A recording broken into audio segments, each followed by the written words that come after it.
Hello mga kaibigan! Welcome back po sa ating vlog with Rope. So ngayon po is nagbabiyahe na kami papunta ng Helsinki.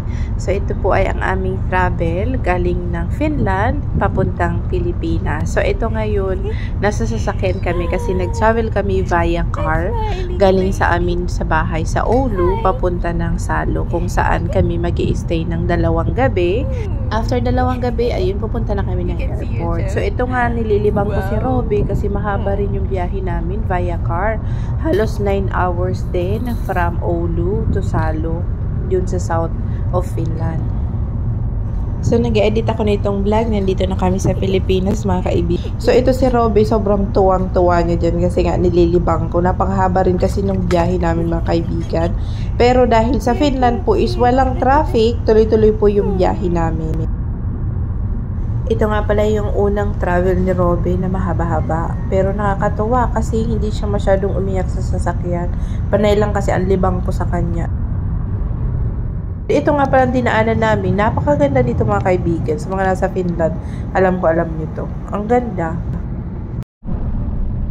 Sa ngayon, nasa may bandang Jyväskylä na kami. Napakaganda pala ng lugar na to. Pero dahil dadaan lang naman kami dito, tiningnan ko lang yung mga paligid. Bali, first time din namin itong mag-travel galing ng Oulu papunta ng Helsinki. Kasi nga, nag-train kami nung nakaraang nagpunta kami ng Estonia. Ang ganda pala kasi napakaluwag ng kalsada. Ayan siya, kinuhaan ko ng video kasi sabi ko, ala, ang ganda naman na to. Daming mga bato-bato dyan sa gilid ng kalsada. Parang meron din yata papunta ng Bicol pero hindi ganito karami.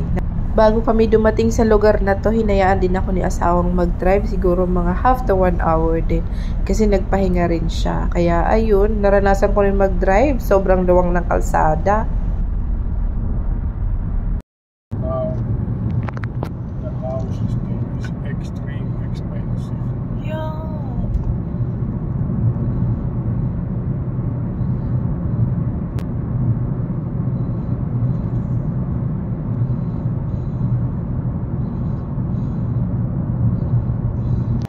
So, ito nga, nagpapahinga muna ang ating baby. Pagod dun sa biyahe.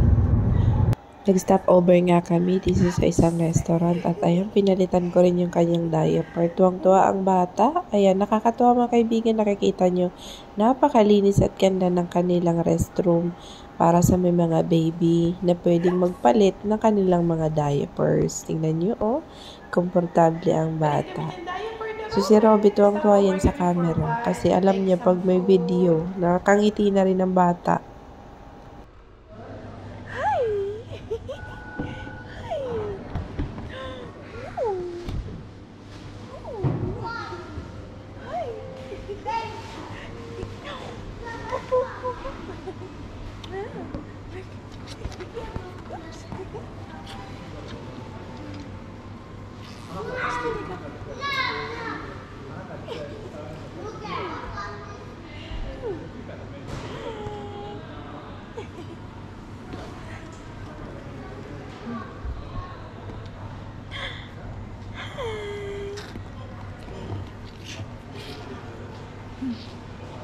Hi! Back to biyahe. Ayan, pinapanood ko siya ng kanyang cartoons dyan. Pandagdag libang na din. 2 gabi rin kami nagstay doon sa Salo. So, ito ngayon, September 16, dito na kami sa Helsinki Airport. Ito na kami sasakay ng eroplano papunta ng Pilipinas. So, hinatid lang kami ng anak ng aking mister. Ayan, shoutout sa inyo dyan. So, si Robin natutulog. Sa mga nagwa-wonder po, bali ang Helsinki is capital city ng Finland. So, kumbaga ang Pilipinas, Helsinki is parang Manila po.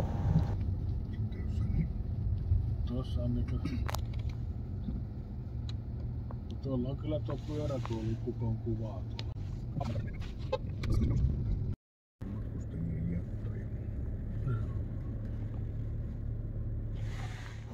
So, nandito na kami sa loob ng airport ng Helsinki. So, nag-aantay na lang kami para sa aming check-in. After nga naming makatapos ng immigration, dumiretso kami ng restroom ni Robe. So, ikwento ko sa inyo mga kaibigan para sa merong mga dalang baby or infant kung anong pinagdaanan namin sa immigration. Bali, dala ko namin yung stroller niya dahil nafo-fold siya ng napakaliit. Tapos, meron kaming 2 hand carry na luggage. Tapos, meron akong backpack kung saan nakalagay yung mga bottled milk, water, at gatas ni Robe. Para madali lang siyang kunin. Tapos, ayan, nakikita ninyo, dinala ko rin yung mga stuffed toys niya. Tapos, si asawa, ayun, siya yung may dala nung aming hand carry lagi. Idagdag ko rin sa aking backpack, andyan din yung kanya mga diapers at ilang damit. Ito nga, naglalakad na kami papunta sa gate namin. So, bali yung travel namin is from Helsinki, Finland, papunta ng Bangkok, Thailand. So, bago kami sumakay ng airplane, nagpapalit muna kami ng pera ng Thailand, which is baht yung tawag. Para pagdating namin ng Thailand, meron kaming perang pambili. Bali, 1,000 baht nga pala yung perang pinalit namin. So, yung euro is nasa 25 to 30 euro. So, pagdating namin ng Bangkok, Thailand, ibinili namin yung 1,000 baht na yun ng tag-isa kaming noodle with pork ng aking asawa. Tapos, 2 mineral water. So, yun yung nagastos namin para doon sa 1,000 baht na pinalit namin. Ito nga, papunta na kami sa gate. Nakakatawa to si Robe. Meron siyang rubber shoes pero ayaw niyang gamitin. So, nilagyan ko na lang siya ng medyas niya. Kaso lang, yung medyas niya, tinatanggal niya rin. Kaya, ayan, kalahating medyas lang madalas yung suot niya. So, ayan nga, nag-video-video kami dyan. Picture-picture. Kikita yan yung airplane na sinakyan namin. Finnair.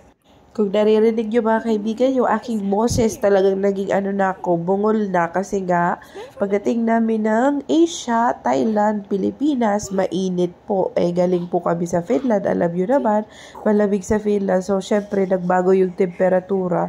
Ayun, sinipon po ako mga kaibigan, pati si Robe at si asawa. Ito nga mga kaibigan, nasa loob na kami ng airplane, Finnair airplane from Finland to Bangkok, Thailand. So, nakakatuwa kasi 2 seat yung binili namin.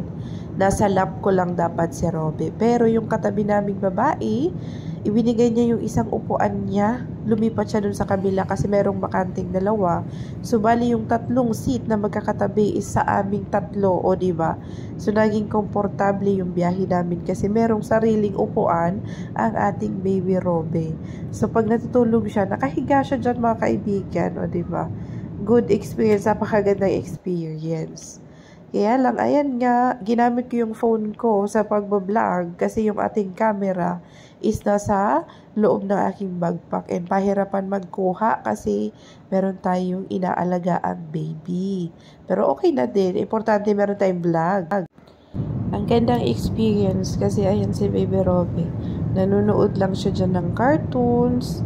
Tapos, pag gusto niyang mahiga, kinakarga ko. Pag tulog na, ililipat ko siya dyan sa upuan. As in, nakaunat talaga siya. And, nag-expect kami na talagang magiging crampy siya sa biyahe namin. Kasi nga, baby pa siya at first time niya. Pero hindi, mga kaibigan. Sobrang na-happy lang siya, nanunood. Tapos, pag gusto niyang karga, kinakarga ko siya, sayaw-sayaw kami. Kita nyo naman si asawa ko, nakakatulog pa. So, ito nga yung ating screen dito. Meron silang camera. So, makikita natin yung labas, gilid ng plane. O, diba? Ayan. Napakaganda, mga kaibigan. Ito yung Finnair.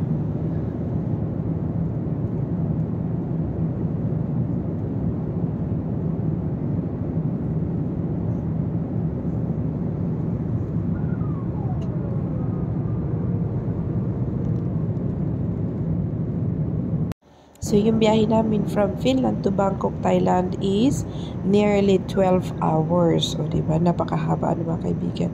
So, ganyan si Robe matulog. Nakahiga siya dyan sa kanyang upuan. Nakaunat. O, napaka-komportable talaga. Dito nga ay nakalapag na kami ng Thailand, Bangkok, Thailand Airport. So, alas 6:00 ng umaga. So, dito ay mag-aantay kami ng 8 hours bago ang flight namin from Thailand to Manila. O, diba? Happy pa rin ang ating baby Robe. Tapos si asawa ko dyan is natutulog habang nakaupo. Ay, hindi pala. Ayan pala siya. Nagtitingin-tingin pa pala siya dyan. So, ayan. Nakalapag na tayo dyan, mga kaibigan. Habang nag-aantay nga kami ng aming flight from Thailand to Manila, ito nga napansin ko yung kanilang robotic na machine dito na naglilinis ng kanilang sahig. Paikot-ikot lang yan dyan, mga kaibigan. Diba? Nagbawax, naglilinis. Hindi na kailangan ng tao. So, dito sa gilid... Yes, baby. So, katabi ko si Robbie habang nag-voice over tayo. So, nakatulog nga kami, mga kaibigan. Ako nakatulog dito sa upuan na to dito. Sa inuupuan na yan. Dalawang upuan. Nahiga ako, mga kaibigan. So, ganda na tulog ko. Habang si Robbie is natulog din sa kanyang stroller. Tapos si asawa, ganoon din, nakatulog din dyan sa upuan na yan. O, diba? Ito nga, malapit na kaming mag-board dito sa Philippine Airlines. So, ayan yung aeroplano ng Philippine Airlines. Yan yung sasakyan namin, papunta ng Manila. So, nung makita ko yan, na-feel ko na ang Pilipinas. Sabi ko, ito na. Malapit na tayong dumating. So, upo-upo kami dyan sa waiting area. Nasa gate na kami. O, diba si asawa? So, si Robbie, ayan. Sarap na. Upo niya dyan sa kanyang stroller. Nakataas pa yung kanyang paa. Pangiti-ngiti ang baby. So, napakalaking tulong, mga kaibigan. Para sa may mga infant sa inyo dyan, meron kayong dalang stroller na nafo-fold. Gaya nitong stroller ni Robbie. Kasi dala-dala namin yan sa loob ng eroplano. Hand carry namin yan. Kasi nga, napakaliit lang yan pag na-fold. Napaka-komportable. Hindi ka mahihirapan. O, diba, si asawa ko. Antok na yan, mga kaibigan. Kasi, syempre, mahaba yung biyahe namin. Pero ako, sige, laban lang. Kasi meron tayong baby. Sabi ko sa kanila ako magpapahinga pag nasa Manila na kami. Pag nasa hotel na. So, ito nga, may manok na tumilaok. Nandito tayo sa Pinas, maririnig nyo. So, yun nga, ayan, no, habang nag-aantay kami ng plane. Malaking plane yan, Philippine Airlines. O, diba? Ang asawa ko, patulog-tulog. Si Robbie, pangiti-ngiti. O, diba? Yan na yung panlaban lang natin. O. Tapos si Mami, eto na. Malapit nang makarating ng Pilipinas after 2.5 years na paninirahan sa Finland. Uwi rin tayo ng Pilipinas. Makaka-visit din tayo sa family natin. Importantly, yung pinakaano natin. Pangunahing dahilan natin kaya tayo uuwi ng Pilipinas. Oh, si baby, tuwang-tuwa dyan. Welcome Manila, Philippines, September 18. So, nandito na nga kami sa hotel, mga kaibigan. Nakarating na kami ng Pilipinas. So, ito, diba? Additional video. Oh, nasa Bicol na kami, mga kaibigan, ngayon. Naglalato-lato na ako dyan kasi yung pamangkin ko may laruan. O, diba? So, ayun lang po yung ating vlog for today. See you po ulit sa ating mga next video dito sa Pilipinas. So, ayan. Lato-lato lang muna ako dito, mga kaibigan. Ayan lang muna for today's vlog. Bye! Ingat kayong lahat!